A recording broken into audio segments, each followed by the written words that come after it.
So yun, welcome to Math Mechanics, no?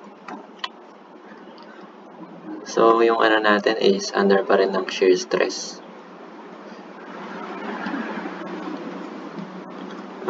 Meron na pala tayong hinahanap na. So, the figure shows a glue joint known as a finger joint in a 6 inches by 3/4 inch piece of lumber. Find the normal and shear stresses acting the surface of the joint. So, nasan ba yung surface of the joint? Yung surface of the joint is nandito yan. So, ito yung surface of the joint. So, di ba, parang ang hirap niya i-solve. Kasi, pag ganyan-ganyan siya, no? Pero actually, madali lang yan, no? So, gagawin natin ngayon. So, analyze natin muna. So, meron tayong 30 degrees daw ito, no? So, if yung kalahati nito is ilan? 15 degrees. Yung kalahati nito is 15 degrees, no? So, 15 degrees to. 15 degrees. So, ilan yung, then meron tayong axial tensile load dito, which is 800 pound. So, yung 800 pound na yun, ilan yung surface area or yung cross-section area natin na pagkahatian nila yung 800 pounds. So, bilangin natin, no? So, brain na natin to. Ilan yan? Ilan yung area na magkahati? So, meron tayong area 1, area 2, area 3, area 4, area 5, then area 6. So, yung force natin ngayon,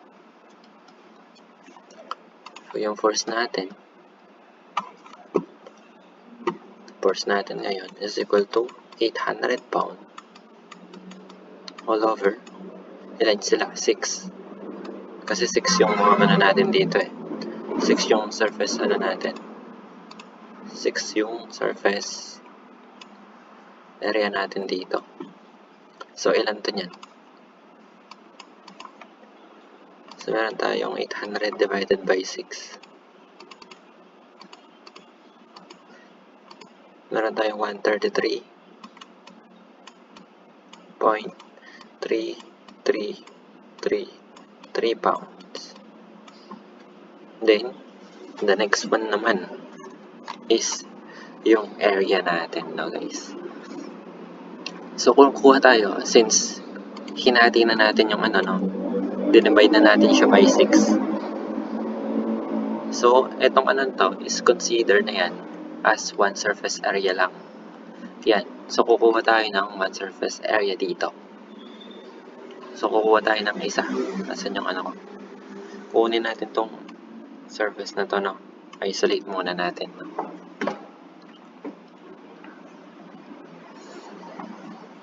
So, drawing tayo. Ito yan.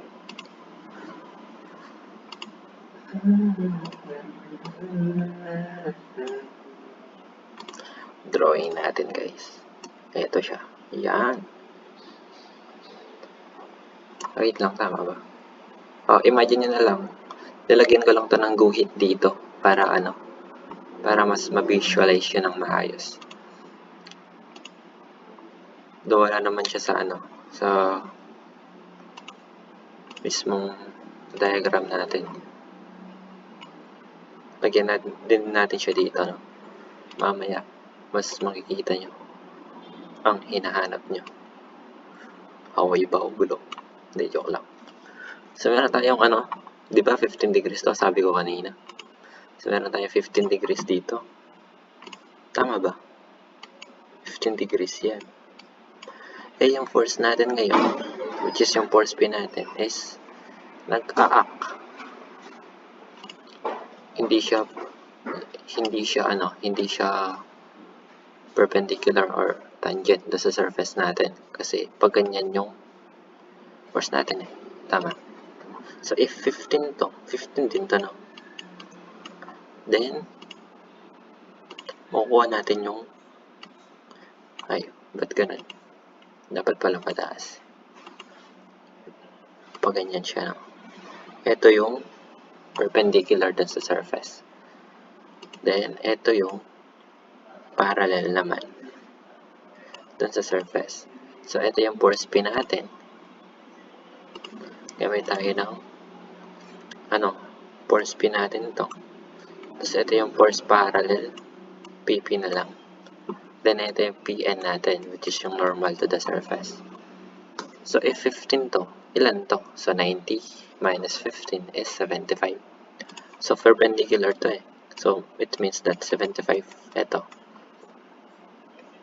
Nakikita niya. So, yan, 15. So, kukunin natin yung PN tsaka PP. P parallel. Hindi siya PP, P parallel. So, meron tayong sine of 75. 75 is equals to P parallel all over the P natin. Which is yung P natin is, then cross multiply muna natin pala. PP now is equal to sine of 75.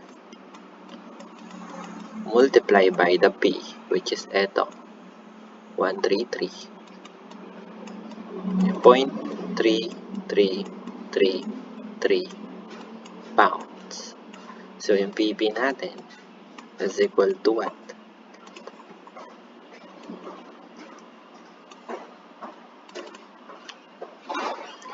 Sine 75 multiply by 133.3333 128.7901 128.7901 pound. So, yung naman natin, PN. So, PN. So, hindi ko na gagamitan ng shortcut na lang. So, PN is equal to P multiply by cosine of 75. So, PN natin now is equal to P, which is 133.3333 cosine of 75. So, PN now is equal to what? Cosine of 75 multiplied by 133.3333. Ayan na siya, no? Meron tayong 34. So, 50.5092 pounds. Then, tapos na tayo doon. Kunan naman natin ito ng area. So, anong area yung gagamitin natin? So, yung formula kasi natin for stress, if sa normal stress equals to force over the area, which is yung force natin is perpendicular. Then, sa shear naman, force all over area din, which is yung force natin dito is parallel. Kaya natin kinukuha yung mga force dito. So, paano natin kukunin yung area nito? So, diba, itong total na to daw is 6 inches. So, ito, meron tayong 6, diba? 6 yan. Bilangin natin, no? Brain muna natin. Yan, so meron tayong 1, 2, 3, 4, 5, then 6. So, it means that tago 1 inches yung ng mga to. Yung mga ito 1 inches. Then dito is 2 inches yung pagitan. Then 1 inches doon. Total of 6 inches. So, makukuha natin yung area. If this is 1 inches, meron tayong 15 degrees dito. Meron tayong 15 degrees. Makukuha natin yung side na to. Nagigets ba, no? So, makukuha natin yan. So, meron tayong pangalanan natin tong L. So, L is equal to opposite. Hindi, mag-trigonometry muna tayo, no? Yan. L, which is opposite over hypotenuse. So, sine of 15 is equal to opposite, which is 1 all over the L. So, cross multiply. L now is equal to 1 all over sine of 15. So, L now is equal to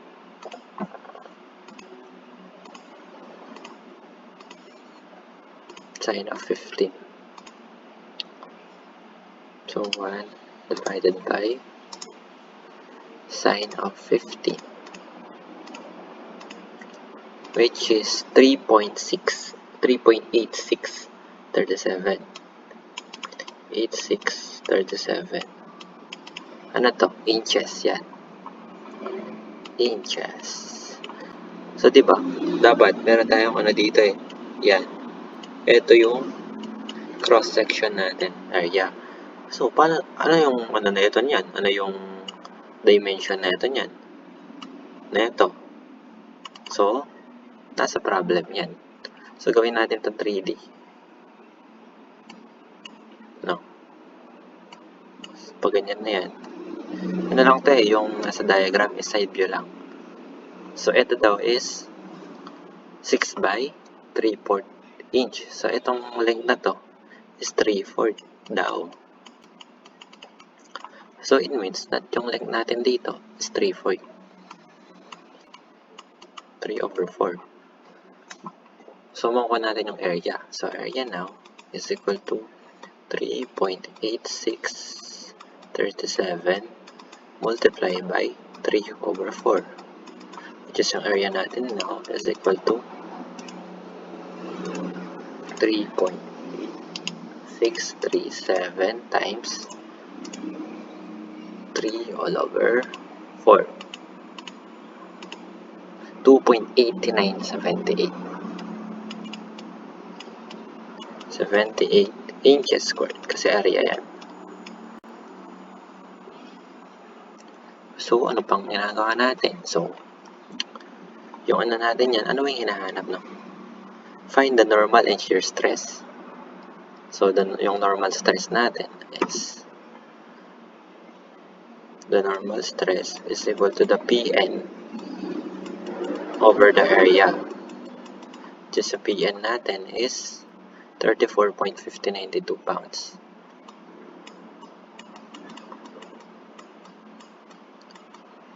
Pounds divided by 2.8978 inches squared, which is equal to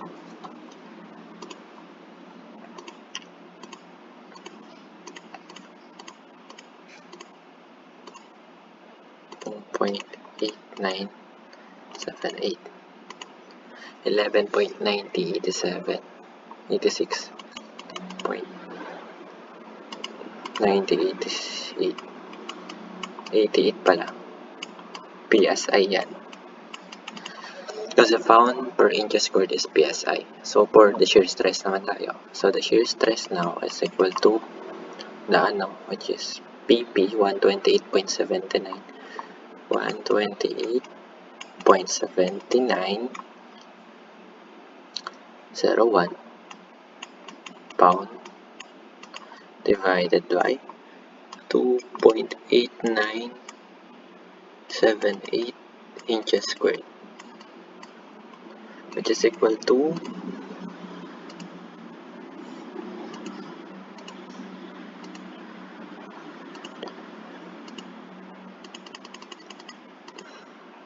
128.79 na 44.4441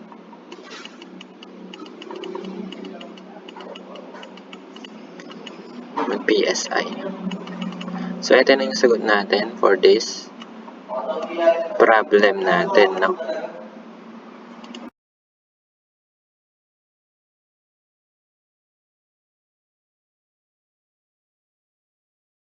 So, actually, meron pa akong alam na, no?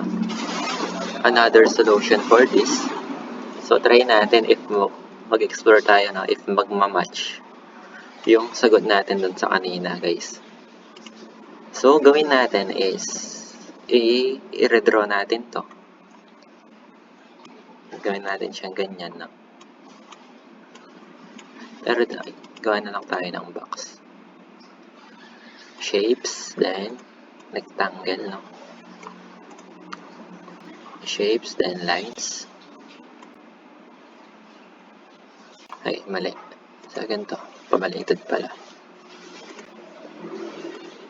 Try natin if magmamatch yung mag-explore tayo, no?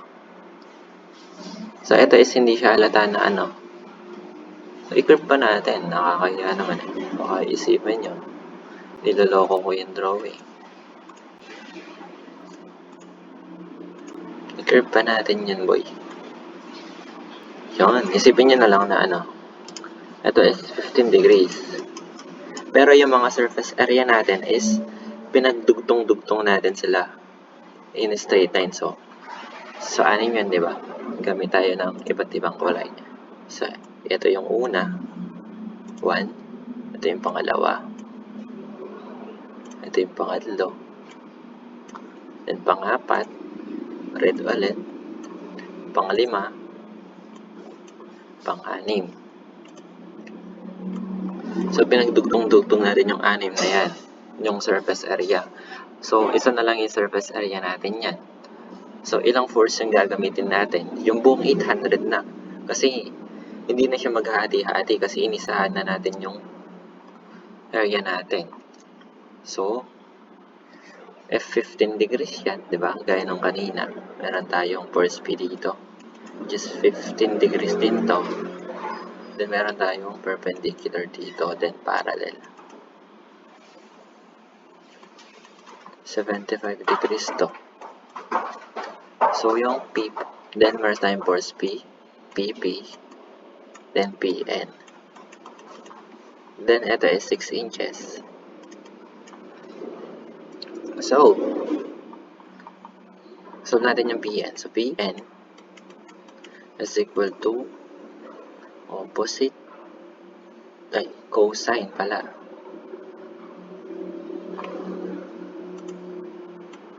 So, meron tayong cosine. Cosine of 75 is equal to the adjacent, which is PN, over hypotenuse, which is pagkranos multiply natin, which is yung force P natin. So, PN now is equal to 800. 800 yung gamitin natin kasi isa na yan. Multiply by cosine of 75. So, siguro mas mabilis tong solution na to compared dun sa kanina. Depende na lang ano yung gagamitin nyo. Discard na lang. Cosine of 75.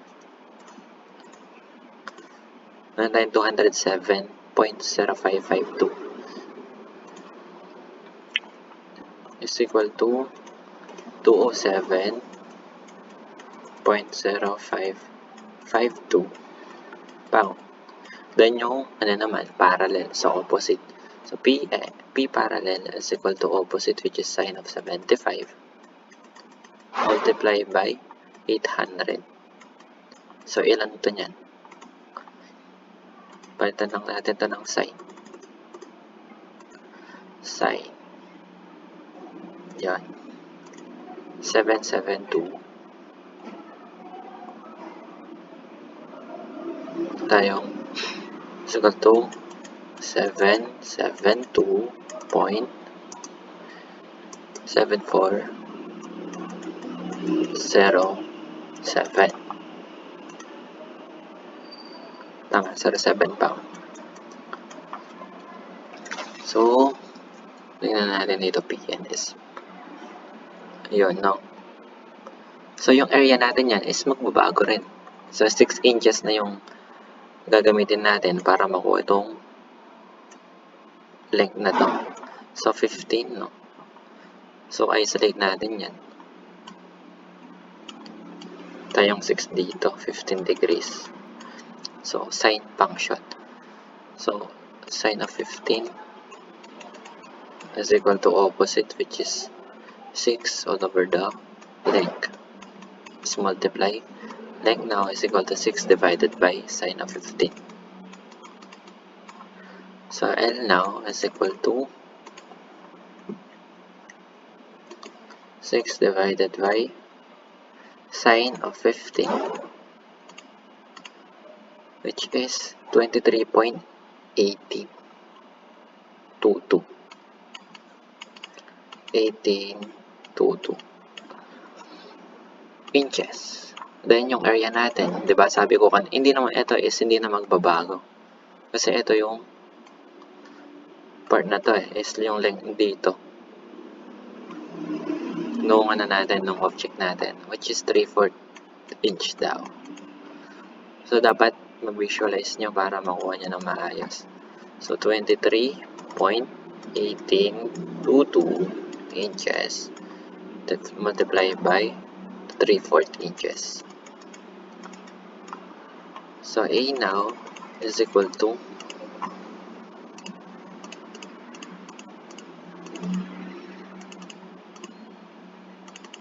times 3 over 4,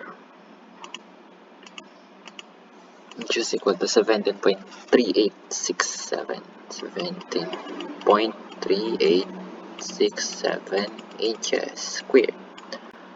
So, solve na natin, no? So, yung natin, normal stress is equal to the force perpendicular, which is 207.0552. 207.0552 pound divided by the area, which is 17.3867 inches squared, is equal to 207.0552 divided by 17.3867. So, meron tayong 11.988. 11.088 PSI. So, ito yung answer natin. So, check natin if nag-match siya sa kanina. O, diba? Ang galing. So, nag-match siya, no? Tama yung analysis natin. So, yung isa naman. So, T na, ayun, sa sa tens. Sa shear stress, 772.747. 772.40. Ilan yun? 0.40. 71. Ay, 07. 0.40. Tama. Ano daw? 74.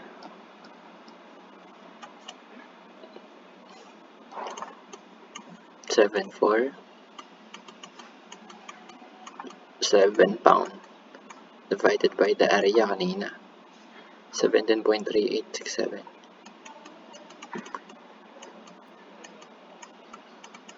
inches squared. Tama ba to? So, calculate na natin. I-calculator na natin. Ang tayong 772.7407 divided by 17.3867, which is 44.4443. 4443 PSI. So, pili na lang kayo kung anong gusto nyong solution dito sa dalawa. 4.4441 to So, hindi naman siya nagkakalayo, no? Same pa rin yan. So, eto na yun for this problem, no? Ano nyo na lang, panoorin nyo na lang din. Yun.